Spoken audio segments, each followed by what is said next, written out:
जय भीम जय भीम जय भीम जय भीम।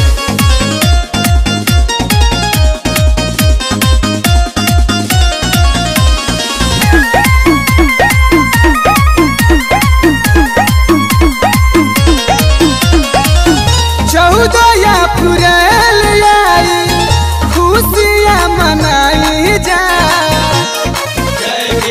अरे सुना ना, 14 अप्रैल आई खुशियाँ मनाई जा। बड़ा भाग होई भैया जन्मदिन मनाई जा। बड़ा भाग होई भैया जन्मदिन मनाई जा। बड़ा भाग होई भैया।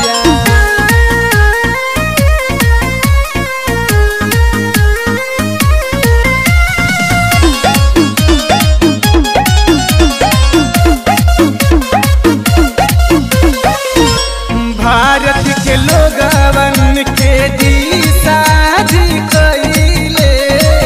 अरे हमनी के बाबा कितना आगे ले बढ़ैले।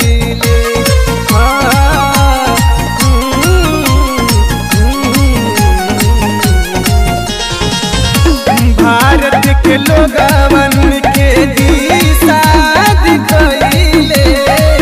अरे हमनी के बाबा कितना आगे ले बढ़ैले। रोजी संविधान दिहले, रोजी संविधान दिहले।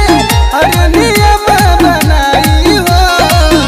बड़ा भाग होई भैया जन्मदिन मनाई हो। बड़ा भाग होई भैया जन्मदिन मनाई हो। बड़ा भाग होई भैया। जय भीम जय भीम जय भीम जय भीम।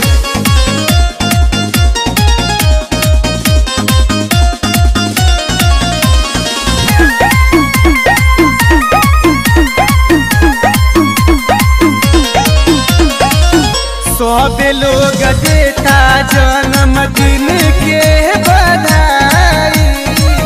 जबले रही